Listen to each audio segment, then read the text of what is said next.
Hello friends, আজকে আমরা যাচ্ছি হলো বর্ষার ঘরে ইনগ্রেশনে। ওই যে দেখো আমাদের অটো চলে এসেছে, তো আমি আর অভি চলে গেলাম। যেতে যেতে পায়েলকে ফোন করলাম, তো জানতে পারলাম ও এখনো রেডি হয়নি। তা শুনে অভির মাথা একেবারে গরম হয়ে গেছে, কারণ কি ওকে প্রায় আধা ঘন্টা আগে রেডি হতে বলা হয়েছিল। এরপরে পায়েল যখন এসে পৌঁছেছে, অভি বললো অটোওয়ালাকে একটু দাঁড়াতে, একটু দেরিতেই যাবে, কিন্তু বোন বলে কথা, আমি কি ওকে রোদে দাঁড়া করে রাখতে পারি বলো? তো পায়েল আসার সাথে সাথে ওকে জিজ্ঞাসা করলাম দেরি হওয়ার কারণ, তো ও বললো যে কাপড় ধুচ্ছিল তার জন্য দেরি হয়ে গেল। এনিওয়ে আমরা এখন সবাই মিলে পৌঁছে গেলাম হলো বর্ষার বাড়িতে। নেমে বর্ষাকে ফোন করাতে ও আমাদেরকে নিতে চলে আসলো। তো কথা বলতে বলতে চলে আসলাম ওর বাড়িতে। এটা হলো বর্ষার বাড়ি। ভেতরে ঢুকিয়ে দেখলাম এখানে গরু একটা বাঁধা ছিল। তো বর্ষাকে কারণ জিজ্ঞাসা করা, তো ও বললো এটা একটা রিচুয়াল, এখানে মানে গৃহপ্রবেশের দিন গরুকে আনতে লাগে বাড়ি।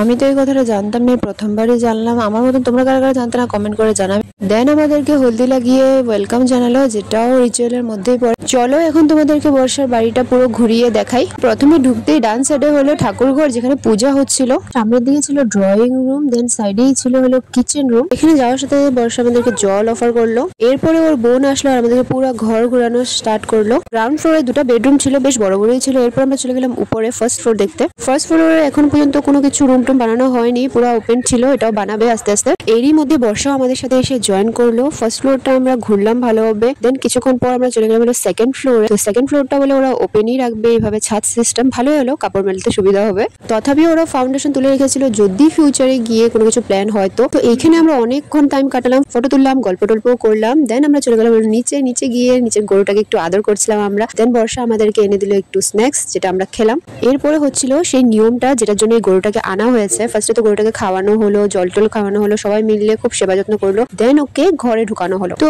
আমার জানা মতে গৃহপ্রবেশের দিন ঘরে যদি গরু ঢুকে তাহলে কিন্তু খুব ভালো হয়। আর কোনো গরু যদি ঘরে না ঢুকতে চায়, তার মানে এখানে কিছু নেগেটিভিটি আছে, কিছু খারাপ আছে, তার জন্য গরুরা ঘরে ঢুকে না বা ঢুকতে চায় না। কিন্তু বর্ষাদের ক্ষেত্রে এরকম কিছুই হয়নি, গরুটা পুরো ঘরে ঢুকেছে, ঘুরেছেও সুন্দরভাবে। এরপর সবাই গরুটার পা ধরে নমস্কার করলো, আমরাও নমস্কার করলাম। ওই ক্লিপটা আমরা নিতে পারিনি, ভুলে গেছিলাম। দেন আমরা করলাম হলো খাবার দাবার। আর খাওয়া দাওয়া সেরকম ভাবে আয়োজিত কিছু হয়নি, কেননা ওদের নেক্সট দিন খাওয়ানোর প্ল্যান। বাট কালকে যেহেতু শনিবার ছিল, তো আমি আজকেই চলে যাবো। ইভেন একটু পরে আমাদের ট্রেন আছে। তো যা হয়েছিল ঘরের মানুষের জন্য যা বানিয়েছিল আমরা তাই খেয়ে চলে এসেছি। আর খাবার কিন্তু ছিল দুর্দান্ত ফ্রেন্ডস, সবই ভালো হয়েছে। একদম হালকা ছোঁয়ার মধ্যে, হালকা মশলার মধ্যে সবকিছু বানানো হয়েছে, যেরকম ঘরোয়া খানা বানানো হয়। বর্ষার কাকিমণিরাই সব মিলে বানিয়েছে। নিরামিষ তরকারি, ডাল, ভাজা, পনির তরকারি খুব ভালো হয়েছে। লাস্টে ছিল চাটনি এবং পায়ে, সবকিছুই আমার ভালো লেগেছে। খাওয়া শেষে উঠে দেখি যজ্ঞের জন্য আয়োজন করা হচ্ছিল। তো বেশি না, 2 মিনিটের মতো আমরা বসলাম, এরপর চলে আসলাম, কারণ আমাদের ট্রেন আছে। এখন যদি আমরা যেতে না পারি তাহলে আমাদের ট্রেনটা মিস হয়ে যাবে, একবার রাতে 10টা ট্রেন ধরতে লাগবে। সো আমরা বাড়ির পথে রওনা দিলাম, বর্ষা আমাদেরকে এগিয়ে দিচ্ছিল। আর এরই সাথে আমার ব্লগ এখানে শেষ হলো। আমি কিন্তু আরো নতুন নতুন ব্লগ নিয়ে আসছি তোমাদের জন্য। কেননা আগামী মাসে আমরা যাচ্ছি একটা নতুন ট্রিপে, কোথায় যাবো কি করবো সবই তোমাদের সাথে শেয়ার করবো। সো